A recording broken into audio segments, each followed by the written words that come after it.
여기 자신들의 삶에서 상처를 받은 두 남녀가 있습니다. 서로의 상처 속에서 그 상처의 아픔과 치유를 이야기하는 한 편의 프랑스 영화가 도착했습니다. 주인공은 알리라는 청년이고요. 마땅한 직업 없이 밑바닥 생활을 전전하고 있는데요. 자, 어렵게 클럽 경원으로 새 일자리를 얻게 된 알리는 그곳에서 우연히 공경에 찬 한 여성을 도와주게 됩니다. 그 여성의 이름은 스테파니. 그녀는 범거래 조련사인데요.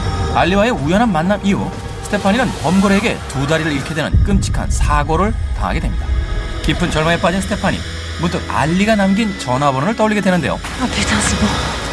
자, 삶의 가장 어두운 밑바닥에서 서로의 빛이 되어주는 위로와 구원을 말하는 영화 러스트 앤 본입니다.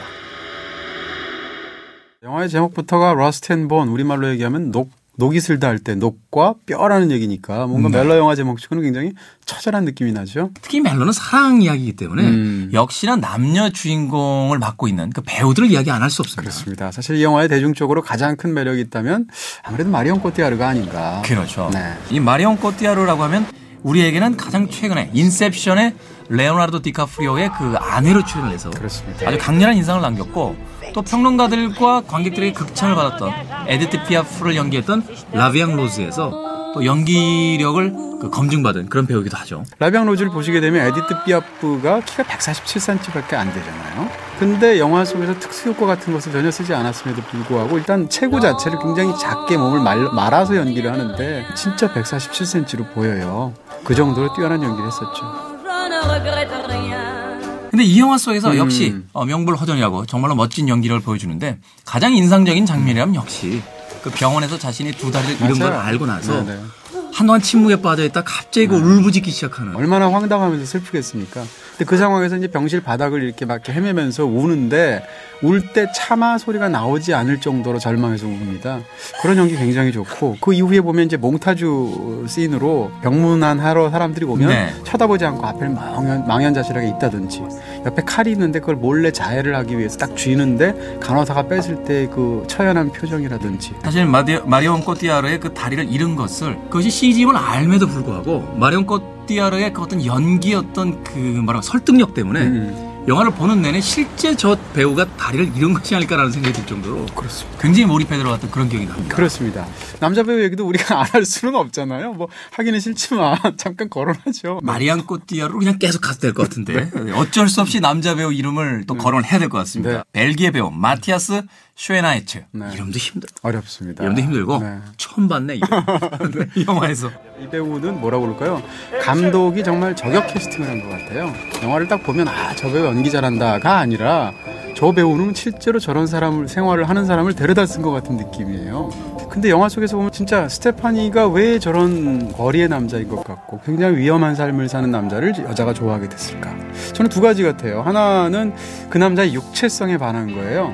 육체성이라는 게 다른 게 아니라 첫 만남에서 자기를 이제 데려다 주는 과정에서 잠깐 보았던 그 남자의 거칠지만 어떤 남성다움을 받고, 그게 자기가 다리가 없어진 상황에서 자기는 육체를 상실한 거잖아요. 그랬을 때 얼마 전에 보았던 육체를 상징하는 어떤 남자가 떠올랐던 거죠. 또 하나는 다른 사람들은 여자가 두 다리가 없으니까 굉장히 신경 쓰여서 배려해 주려고 이러는데 여자는 불편해하죠. 그게 더 싫죠.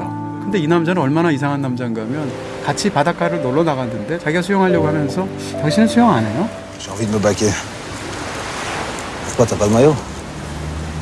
그러니까 오히려 그 여자가 그렇게 자기를 평상시 다른 사람처럼 대해주니까 용기를 내서 수영하는 장면이었는데, 그 수영하는 장면을 보면 일부러 역광으로 찍었어요. 네. 그래서 햇살이 막 바다에 부서지면서 여자가 처음으로 그 절망에서 나와서 헤엄치는 장면을 보여주게 되는데, 자크 오디아르가 제일 잘 찍는 장면 중에 하나가 그렇게 지금 막 육체를 스쳐가는 어떤 그런 감각을 마음의 이미지로 옮겨내서 영화에 담는 데 있어서 정말 탁월한 감독이거든요. 그러니까 배우의 연기가 아니라 어떤 한 장면을 통해서 그 극 속에서 인물이 어떤 생각과 어떤 느낌을 가지고 있는지를 정확히 관객들에게 전해주는. 그렇습니다. 근데 자크 오디아르의 영화들을 보면 특정 장면의 설정은 굉장히 자극적인 설정들이 있습니다. 자크 오디아르의 최고작이라고 하는 예언자를 보시게 되면 차를 몰고 가다가 사슴을 치는 장면이 있습니다. 네. 근데 그 장면은 이제 슬로우 모션으로 표현을 하면서 영화 속에서 굉장히 신비롭게 보여주는데, 그 장면을 보면 어떤 느낌이 드냐면 거의 이 영화가 하드보일드가 신비주의를 만났구나 거의 이런 느낌이 듭니다. 근데 러스트 앤 본에서도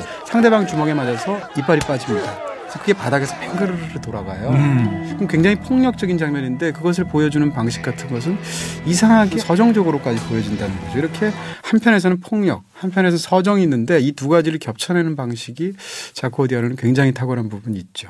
또 하나는 극 초반에 보면 여자가 범고래를 쇼를 하다가 고리에 사고를 당해서 그 장면의 마지막 쇼트가 어떻게 되냐면 그 물속에 팍 빠지게 되는 장면입니다. 근데 그 장면을 밑에서 위로 물속에서 안각으로 올려 찍었어요. 근데 똑같은 구도를 거의 마지막에서 그 얼음 장면에서 보여줍니다. 그렇죠. 앞부분에서는 여자가 빠질 때는 아무도 그걸 구원해 줄 손길이 없었거든요. 그런데 맨 뒤에서 다른 누군가를 주인공 남자가 얼음 속에 손을 집어내서 끄집어내는 장면이 있는데 그 장면이 사람을 구하는 것이기도 하지만 그게 앞에 나왔던 그 앵글에서 아무도 없었던 그 여자를 구원하는 손길이기도 하거든요.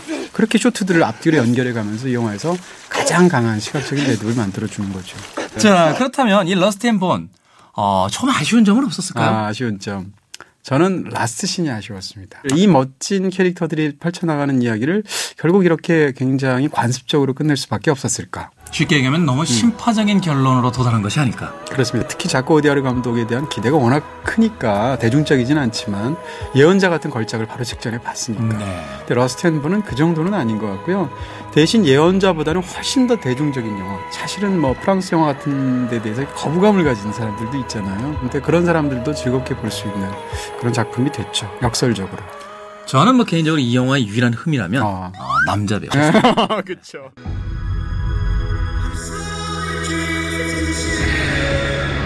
사실 뭐 그 소재는 조금 강하다고 할 수 있겠습니다만 그럼에도 불구하고 그래서 더욱 아름답게 느껴질 수 있는 한편의 멜로 영화 러스트 앤 본에 대한 별점과 한 줄 정리 만나봅니다. 이 영화에 대한 제 별점은 3개 반입니다. 3개 반. 네. 격정과 관조 사이에서 명멸하는 이미지. 구원이란 자신의 불운에 슬쩍 미소를 짓는 것. 야, 영화가 우리 두 사람을 시인으로 만들게 하네. 봄날에. 끝난 줄 아셨죠? 아직 안 끝났습니다. 저희들이 여러분들에게 들려드릴 한 가지 이야기가 더 있습니다. 네. 저희들이 사골 쳤죠. 드디어 SBS의 총애를 받아서 저희 둘만의 단독 프로그램을 진행하게 됐습니다. 5월 17일 금요일 밤 1시 좀 더 재미있고 좀 더 확장되어 있는 영화와 사람과 문화에 대한 이야기. 제목은 금요일엔 수다다. 많은 기대 부탁드리겠습니다. 들리는 얘기는 잘 되면 월요일엔 수다다, 화요일엔 매일 한다는 얘기가 있어요. 매일매일이 수다다. 매일매일이 수다다.